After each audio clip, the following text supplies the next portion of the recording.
दोस्तों, आज हम सीखेंगे कंट्रोल वाल्व पोजिशनर में कॉमनली क्या क्या प्रॉब्लम्स आते हैं, यानी trouble shoot of valve positioner. तो ये जो डायग्राम देख रहे हैं दोस्तों, पहले हम तो इसके बारे में स्टडी करेंगे। Valve positioner is an instrument use to position the control valve precisely in response to an signal. तो दोस्तों, ये जो है, जो सिग्नल रहता है उसके हिसाब से ये रिस्पॉन्स करता है। तो अभी हम जो देख रहे हैं, ये आउटपुट प्रेशर गेज है, यानी कंट्रोल वाल्व से जो न्यूमेटिक आउटपुट, कंट्रोल पोजिशनर से जो न्यूमेटिक आउटपुट निकलेगा उसका आउटपुट ये प्रेशर गेज है, और ये एयर सप्लाई का प्रेशर गेज है। और ये जो है, ये सप्लाई एयर इनलेट, यानी ये 1.4 to 7 बार तक का हम ये इनलेट प्रेशर दे सकते हैं। ये जो है वो एज पर कंट्रोल वाल एक्चुएटर प्रेशर रेटिंग के हिसाब से ये प्रेशर रहता है। अभी हम देखते हैं फ्लैपर नोजल। तो दोस्तों, ये जो है, ये जो पार्ट है हमारा, ये फ्लैपर नोजल है। और अभी देखते हैं सप्लाई एयर रिस्ट्रिक्टर। तो ये जो है दोस्तों, ये एयर रिस्ट्रिक्टर है। रिले पायलट वाल्व, यानी ये जो है, ये 3 नंबर, ये हमारा पायलट वाल्व है। दोस्तों, फ्लैपर नोजल क्या करता है? Detects the input signal 4 to 20 milliamps by the movement of flapper. और एयर सप्लाई रिस्ट्रिक्टर क्या करता है? Regulates the supply air to the positioner. Relay pilot relay क्या करता है? Amplify the signal and direct air to the actuator. यानी relay से जो आउटपुट निकलता है वो डायरेक्ट हमारा वाल एक्चुएटर पर जाता है। I2P का ट्रांसड्यूसर 4 नंबर जो है, ये हमारा I2P ट्रांसड्यूसर है।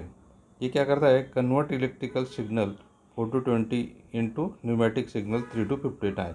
ये इसको हम I2P कन्वर्टर बोलते हैं। ये इलेक्ट्रिकल सिग्नल को न्यूमेटिक सिग्नल में कन्वर्ट करता है। अभी 5 नंबर है हमारा इलेक्ट्रॉनिक्स PCB। ये जो है, ये इलेक्ट्रॉनिक्स PCB है। Process signal and control positioner operation के लिए ये यूज होता है। फीडबैक लीवर 6 नंबर, ये जो है, ये हमारा फीडबैक लीवर है, ये 6 नंबर। डिटेक्ट्स वाल स्टेम पोजीशन मूवमेंट, वो वाल और स्टेम का पोजीशन को डिटेक्ट करता है। और टर्मिनल ब्लॉक 7 नंबर जो है, ये हमारे कनेक्शन है, जो हम इसको टर्मिनल ब्लॉक है। बाहर से जब हम इलेक्ट्रिकल सिग्नल देते हो तो ये यहाँ कनेक्ट होता है। और 8 नंबर है हमारा फीडबैक शाफ्ट कनेक्टर। ये जो है, ये हमारा फीडबैक शाफ्ट कनेक्टर है। ये है connect to the valve stem to sense position. ये वॉल के स्टेम के लिए कनेक्ट रहता है। ये जैसे कि यहाँ दिखा है, ये वॉल स्टेम है, और ये हमारा ये पोजिशनर का फीडबैक लिंक है। तो इस तरीके से दोस्तों, इसके इंटरनल पार्ट्स के बारे में अपन ने अभी डिटेल्स में जाना है। तो इसका जो ब्लॉक डायग्राम है, ये ऐसा है। 4 to 20 सिग्नल आएगा, वो I2P कन्वर्टर को आएगा, वो इलेक्ट्रिक टू न्यूमेटिक में कन्वर्ट करेगा इलेक्ट्रॉनिक्स माइक्रो प्रोसेसर बेस से। और ये रिले पायलट आउटपुट है, ये direct output air to actuator पे जाएगा। और ये जो हमारी फीडबैक लिंक रहती है, उसके थ्रू ये हमारा पोजीशन का फीडबैक मिलेगा। तो ये हुआ दोस्तों इंटरनल कंस्ट्रक्शंस ऑफ पोजिशनर। चलिए आगे में हम देखते हैं इसके कॉमनली क्या क्या प्रॉब्लम आते हैं। A control valve positioner ensures that the valve reaches the exact position commanded by the controller 4 to 20 or pneumatic signal. Fault in the positioner can cause poor process control, oscillation और complete valve failure. अगर positioner में कुछ problem है तो हमारी process control जो है वो सही नहीं रहेगा, हमको एक्यूरेसी नहीं मिलेगी, और ऑसिलेशन यानी वेरिएशन रहेगा, और कंट्रोल वाल्व कम्प्लीटली फेल होगा। तो हम step by step trouble shooting के बारे में जानते हैं। तो पहला है हमारा, अगर वाल्व काम नहीं कर रहा है, पोजिशनर काम नहीं कर रहा है, तो हमें पहले क्या चेक करना है?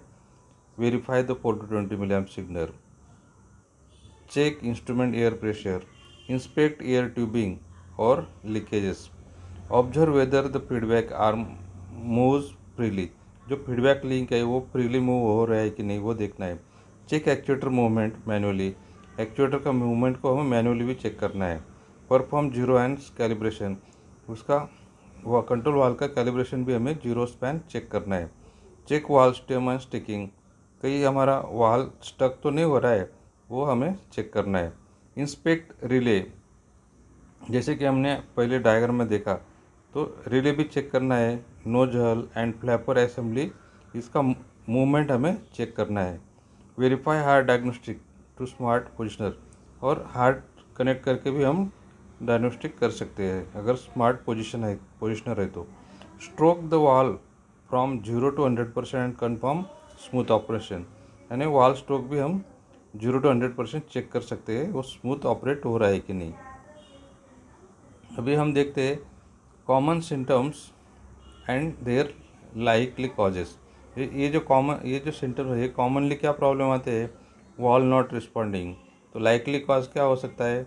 No air, faulty I2P converter, no input signal. Valve isolating, अगर वॉल ऑसिलेशन अगर ज़्यादा बढ़ रहा है तो हमें क्या देखना है? हाई गेन, यानी जो PID रहता है उसका जो गेन है वो हाई है क्या? वॉल स्टक है क्या? पुअर PID ट्यूनिंग सही है कि नहीं, वो भी हमें चेक करना है। स्लो वॉल रिस्पॉन्स, उसमें क्या देखना है? Air restrictions, leakages, clogged filter, constant air leak. अगर कांस्टेंट एयर लीक है तो हमें डैमेज रिले और डायफ्राम, अगर कांस्टेंट एयर लीक आ रहा है पोजिशनर के अंदर तो हमें रिले डैमेज है या डायफ्राम डैमेज है ये चेक करना है।